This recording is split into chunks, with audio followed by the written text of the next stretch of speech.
Mari kita bersama-sama memberikan penghormatan kepada Guru Agung kita Buddha Gautama dengan mengucapkan Namo Tassa 3 kali. Namo Tassa Bhagavato Arahato Samma Sambuddhassa. Namo Tassa Bhagavato Arahato Samma Sambuddhassa. Namo Tassa Bhagavato Arahato Samma Sambuddhassa. Baik, Sugihontu, Keale, para upasaka dan upasika sekalian, semoga Anda semua dalam keadaan sehat, damai dan bahagia. Ya, selalu menggembirakan hati melihat para umat memenuhi ruangan ini untuk mendengarkan Owada pagi hari ini. Topik dari Owada pagi hari ini sebenarnya ini percakapan yang tidak direncanakan antara Pak Ameng dan saya minggu lalu. Kalau tidak salah Pak Ameng sempat mengatakan ada ya manusia yang berjalan dari gelap ke terang begitu ya, atau apa gitu kemarin. Terus saya bilang ya udah minggu depan saya sampaikan apa yang diajarkan Buddha tentang statement itu gitu. Agak berdengung ya. Ya. Seperti yang sudah kita ketahui ya, sering juga saya menyampaikan dalam berbagai kesempatan ceramah bahwa manusia di muka bumi ini berbeda-beda kan ya, dan itu dengan gamblang, dengan mudah kita bisa mengetahuinya. Tetapi di dunia ini muncul banyak penjelasan tentang itu gitu. Bahkan di dalam kitab suci kita juga Buddha menyampaikan Maha Brahma itu yang mengaku dirinya, jadi dia itu Brahma. Dia mengaku dirinya itu sebagai pencipta dari semuanya begitu, dan tidak hanya manusia tetapi semua makhluk dan alam semesta. Ini kata si Brahma gitu. Dulu sering saya merenung kalau benar Maha Brahma ini menciptakan manusia, sementara manusia ini ribut aja satu sama lain, bertengkar satu sama lain, berperang satu sama lain. Ini kayaknya kan si Maha Brahma ini menciptakan produk gagal ya.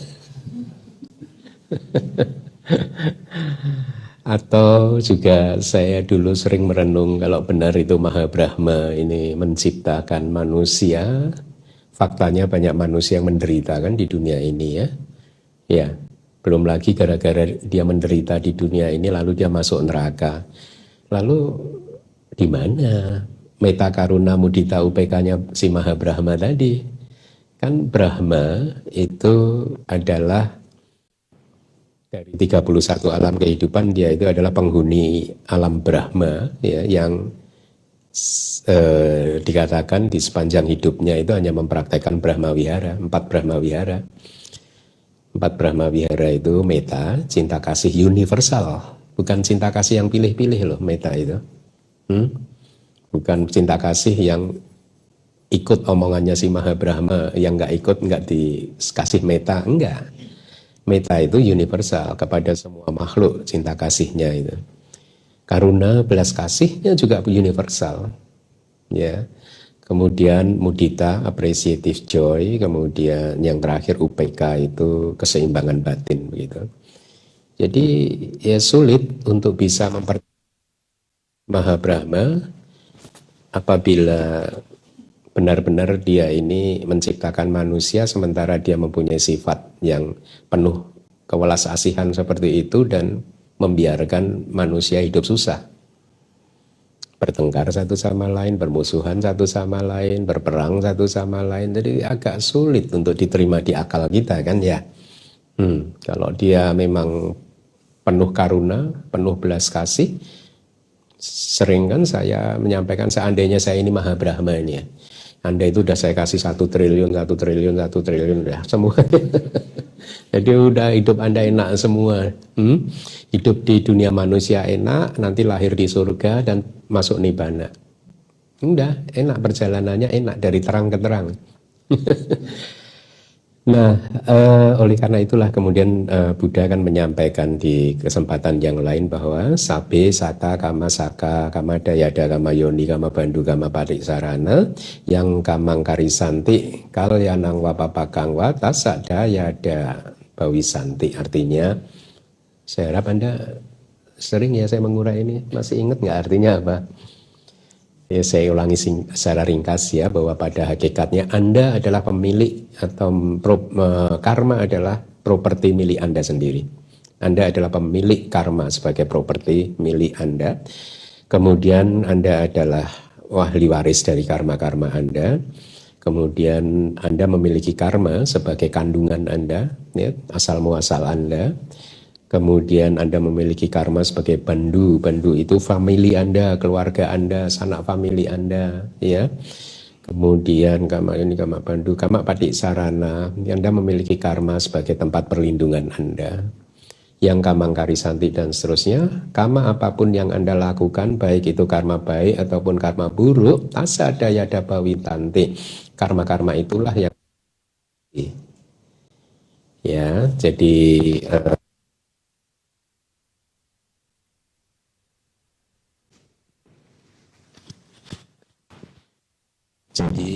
akhirnya terjawab kenapa katakanlah ada 7 miliar manusia di muka bumi ini memiliki nasib yang berbeda-beda.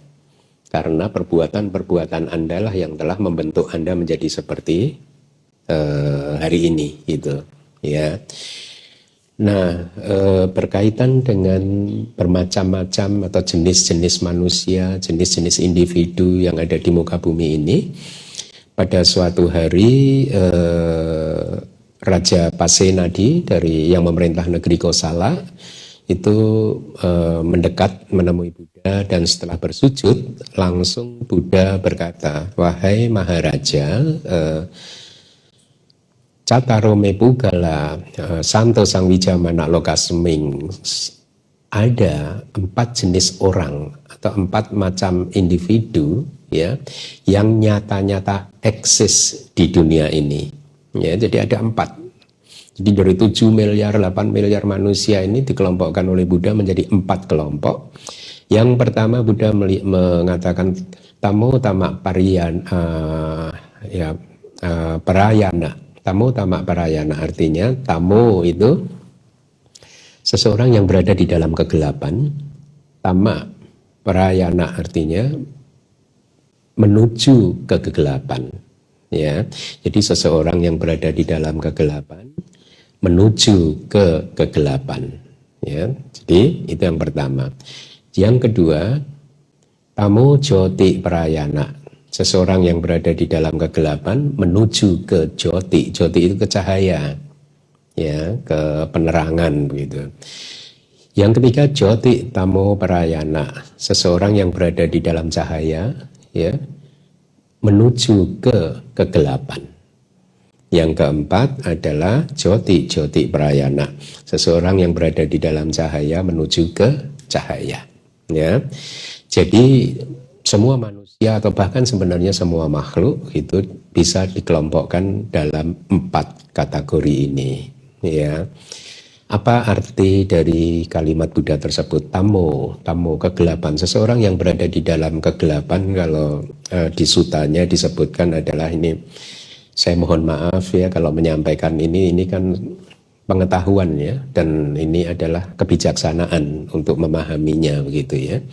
Tamo itu adalah seseorang yang lahir di keluarga yang nice kule, pacajato, seseorang yang terlahir kembali di keluarga yang nice, yang rendah, ya. Keluarga yang rendah itu mungkin kastanya rendah, gitu. Bahkan kemudian diurai di dalam kitab suci kita, dia ini adalah seorang paria. Paria itu kalau di dalam sistem kasta Hindu itu bahkan adalah, kan kita mengenal 4 kasta ya, di India dulu maksud saya. yaitu kasta Brahmana, kasta Ksatria, Waisya, dan Sudra. Nah, Pariya ini adalah orang yang udah nggak termasuk di dalam 4 kasta ini, yang sering diterjemahkan sebagai orang buangan, manusia sampah, dan seterusnya itu. Tapi kalau saya menerjemahkannya itu sebagai Pariya, Anda bisa melihatnya di Kamus Besar Bahasa Indonesia artinya apa. Jadi dia di luar kasta. Mungkin kalau istilah kita di Indonesia ini ya manusia-manusia yang gembel, maaf ya, begitu-begitu. Nah, disebutkan bahkan kalau di sutanya disebutkan orang yang berada dalam kegelapan ini orang yang terlahir di keluarga yang rendah, yaitu lahir sebagai pembuat keranjang, lahir sebagai pemungut bunga, ya, kemudian tidak memiliki sada terhadap Buddha Dhamma Sangha karma dan buahnya, kemudian mempunyai pikiran-pikiran yang jahat terus, ya, niat-niatnya jahat terus, kemudian bukanlah seorang pemberi, nggak suka berdana, ya, kemudian juga bahkan terhadap pertapa brahmana, biku, dia mencemooh dan mencaci maki, gitu. Ini definisi seseorang yang berada di dalam kegelapan menuju ke kegelapan, ya. Nah, di dalam sutanya Buddha mendeskripsikan dengan sangat indah, ya. Jadi seseorang yang berada di dalam kegelapan itu diumpamakan seperti ini. Seseorang yang berjalan dari satu kegelapan yang lainnya, berjalan dari satu kesuraman dan ke kesuraman yang lainnya, berjalan dari satu noda ke noda yang lainnya, begitu. Dia hanya berjalan-jalan dari kegelapan ke kegelapan, dari noda ke noda, kesuraman ke kesuraman, seperti itu, ya. Kalau di kitab komentarnya dijelaskan bahwa seseorang yang berada dalam kegelapan ini adalah seseorang yang terikat di dalam kegelapan, artinya 5 agregatnya itu berada di dalam kegelapan, begitu. Dan menuju kegelapan itu dijelaskan di kitab komentar sebagai seseorang yang menuju ke kelahiran di 4 apaya. Ya. Kenapa? Karena kehidupannya dipenuhi dengan kaya ducarita, waci ducarita, mano ducarita. Kaya ducarita itu adalah perilaku tubuh yang tidak baik. Jadi ini orang yang berada di dalam kegelapan, tetapi di sepanjang kehidupannya dia melakukan perilaku tubuh yang tidak baik. Ini Anda harus ingat-ingat. Ada 3 perilaku tubuh yang tidak baik, yaitu pembunuhan makhluk hidup, kemudian pencurian dan persinahan. Tidak hanya itu, dia juga melakukan waci ducarita, perilaku lisan yang tidak baik. Perilaku lisan yang tidak baik ada 4, yaitu perkataan bohong, kemudian pisuna waca. Pisuna waca itu adalah ucapan-ucapan yang Anda ucapkan dengan niat untuk memecah belah, dengan niat untuk memisahkan persahabatan teman Anda, antar teman Anda. Ya, misalkan Anda menjelek-jelekan si A di depan si B, padahal si A dan si B ini adalah berteman akrab. Anda ngomong ke si B, oh si A ini seperti ini, dengan pikiran supaya si B nggak suka sama si A. Nah, Anda udah melakukan karma buruk lah itu. Itu memecah belah. Sering diterjemahkan sebagai memfitnah, tetapi setelah saya pelajari di dalam teks kita, sepertinya pisuna waca itu lebih tepat diterjemahkan sebagai ucapan yang bersifat memecah belah. Karena fitnah itu kadang kan berkonotasi ucapan yang tidak sesuai dengan kenyataan, kan? Ya, kalau pisuna waca yang memecah belah ini sesuai dengan kenyataan. Si A memang buruk gitu, tapi Anda omongkan kepada si B dengan pikiran, niat, atau di dalam hati Anda ada maksud supaya si B membenci si A. Akhirnya pertemanan mereka menjadi pecah. Nah, itu karma buruk. Ya. Kemudian yang ketiga adalah parusa waca. Parusa waca itu ucapan-ucapan kasar yang menyakitkan telinga yang mendengarnya. Makanya Anda harus jaga juga ucapan-ucapan dari ucapan-ucapan kasar ini gitu. Kemudian yang keempat sampak palapa. Sampak palapa itu omong kosong. Omong kosong kalau dalam konteks modern Anda ngobrolin drakor. Drakor tadi malam bagus loh. Ya, itu si itu gantengnya, si itu cantik ya. Nggak ada manfaatnya. Omong kosong tuh omongan yang sebenarnya tidak ada maknanya. Tetapi kitab kita, guru-guru kita juga mengajarkan Anda boleh ngomongin drakor. Ya, tuh lihat tuh, si A itu drakor itu kan dia jahat ya, dia nggak setia misalkan begitu ya. Akhirnya hidupnya susah ya, karmanya berbuah. Nah, Anda jadi terbebas dari ya. Nah, besok lagi kalau Anda ngomong-ngomong yang enggak gitu, yang kosong-kosong gitu, ya ditutup dengan dharma. Oke. Ya, dengan demikian Anda lolos ya. Nah, makanya sekali lagi siapa bilang pengetahuan itu enggak bermanfaat? Pengetahuan bermanfaat. Tahap pertama di dalam latihan spiritual kita harus mempunyai pengetahuan dulu gitu. Kemudian orang yang berada di dalam kegelapan dan menuju kegelapan adalah orang yang melakukan manuducarita, perilaku mental atau perilaku batin yang buruk, yang tidak baik, yaitu apa? Mendambakan barang kepemilikan orang lain. Mudah-mudahan Alphard ini jadi milik saya, ya. Enak ini gitu. Itu. Kemudian yang kedua, niat-niat jahat Anda hanya ada di dalam pikiran loh itu. Anda nggak mengucapkannya, Anda hanya batin aja, berkata di dalam hati, oh alangkah indahnya ya kalau mobilnya dokter Kisman menjadi milik saya gitu, misalkan gitu.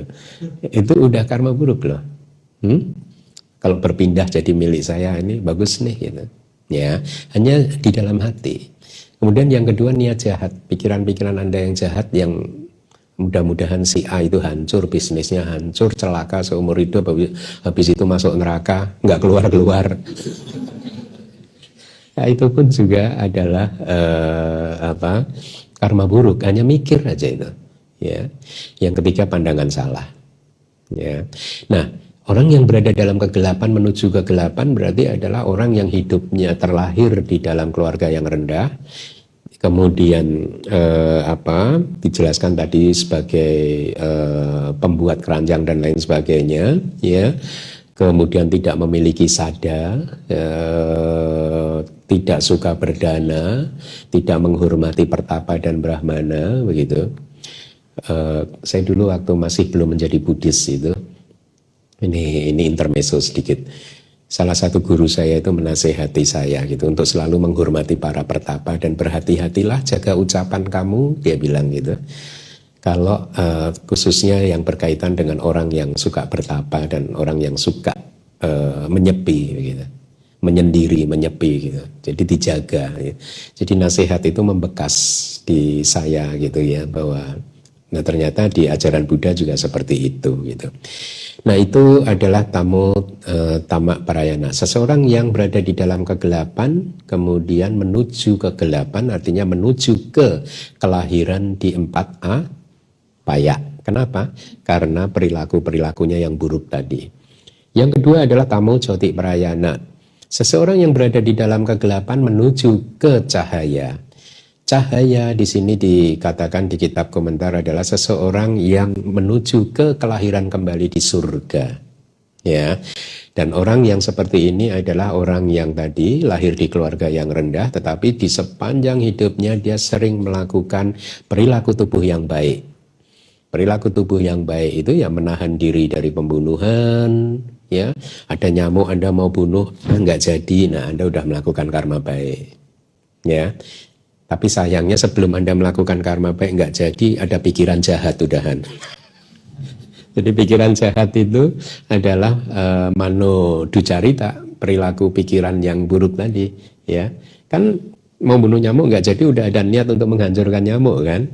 Jadi karma buruk muncul, habis itu karma baik muncul. Ya.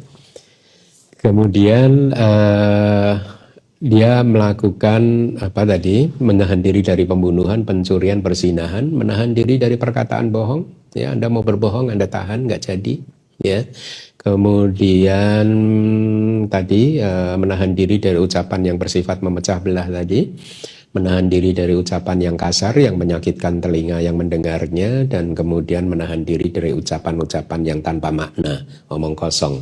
Kemudian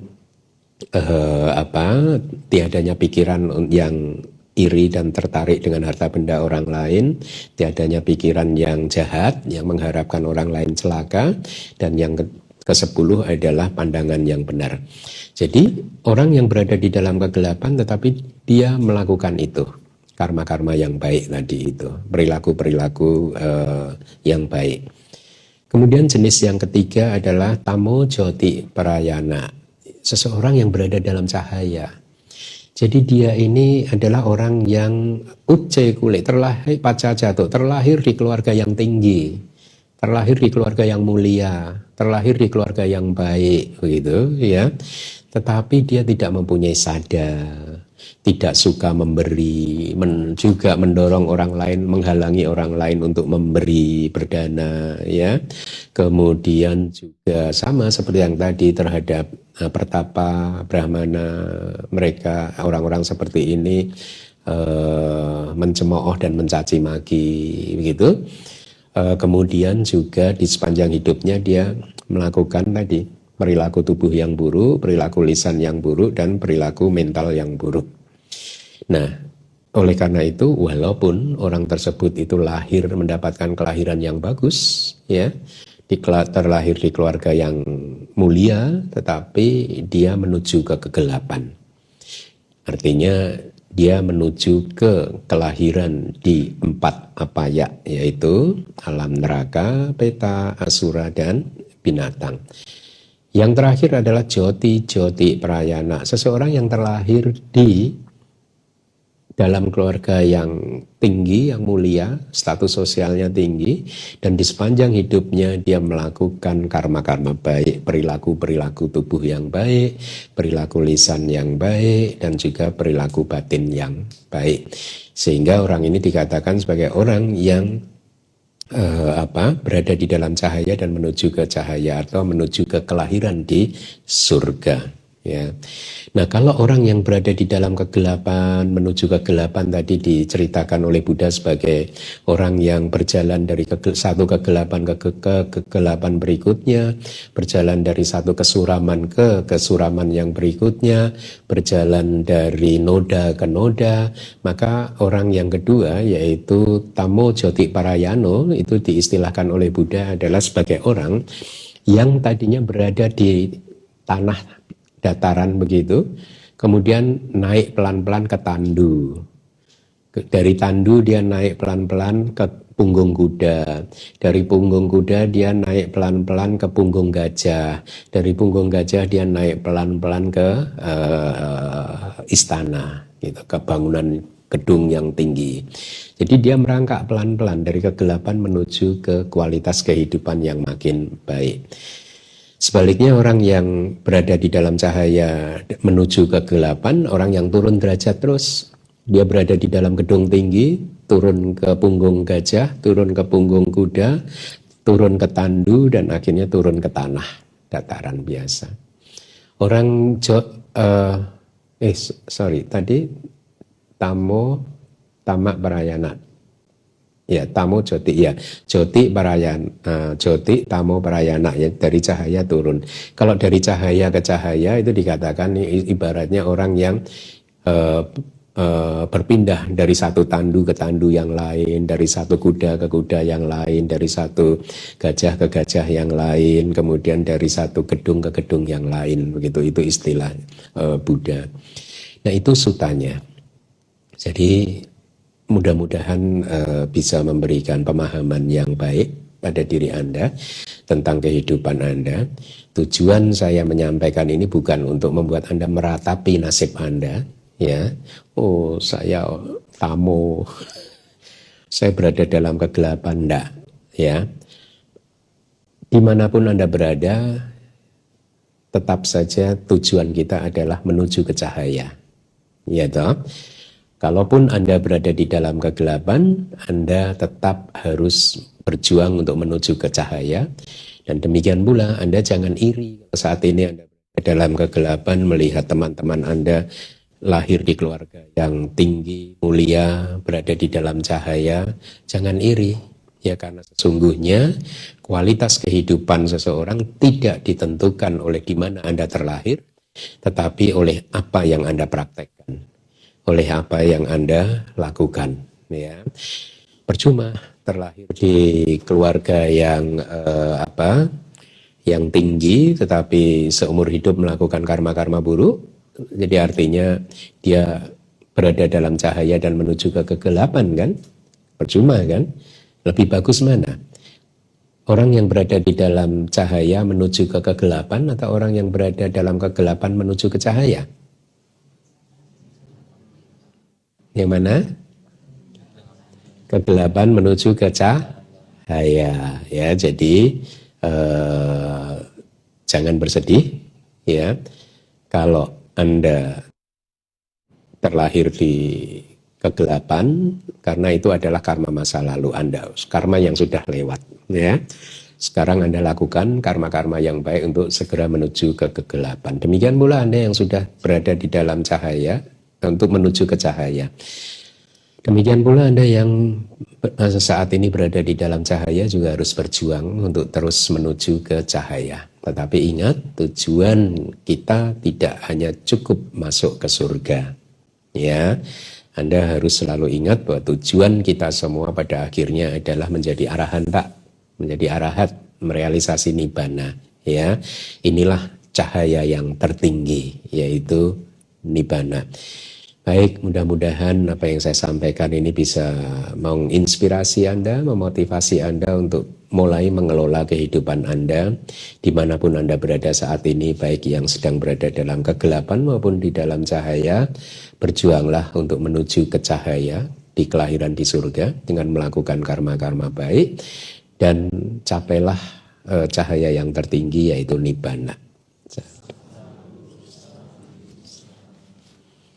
Oke.